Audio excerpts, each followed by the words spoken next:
de Belleville-Val Thorens. Alors aujourd'hui, je vais vous parler des pentes à plus de 30 degrés. Comment on peut mesurer qu'on est dans une pente à plus de 30 degrés. Allez, viens, je te montre.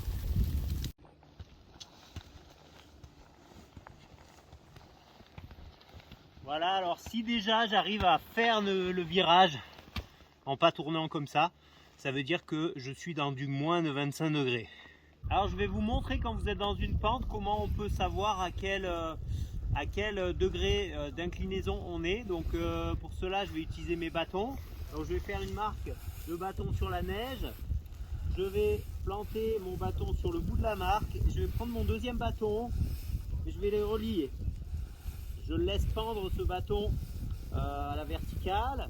Si il touche au bout de la marque, eh bien, je suis dans du 30 degrés. Donc là, ici, on se rapproche du 30 degrés. Si mon bâton il vient en dessous, c'est que c'est plus de 30 degrés. S'il vient au-dessus, c'est que c'est moins de 30 degrés.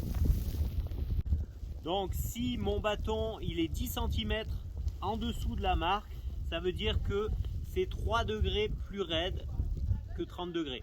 S'il est 10 cm au-dessus de la marque, ça veut dire que c'est 3 degrés moins raide que 30 degrés, donc 27 degrés.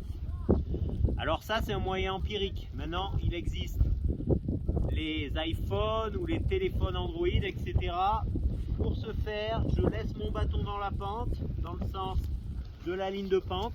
Je prends mon téléphone mesuré, donc je prends mon téléphone et je viens le poser sur le bâton.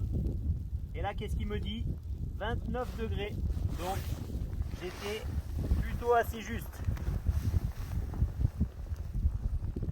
Même si la méthode du bâton elle est empirique, elle était relativement proche de ce que j'ai trouvé avec l'iPhone.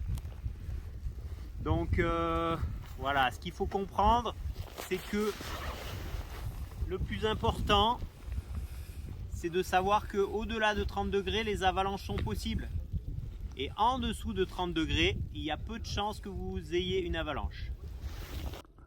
Alors en général, quand vous êtes dans une course et que vous réalisez à ce moment-là que vous êtes dans des pentes de plus de 30 degrés, c'est que vous avez fait une erreur.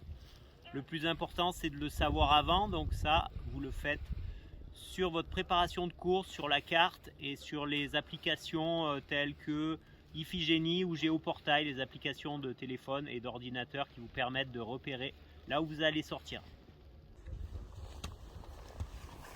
Alors si vous voulez en savoir plus sur l'inclinaison des pentes de neige, venez skier dans les belles villes avec nous. À bientôt!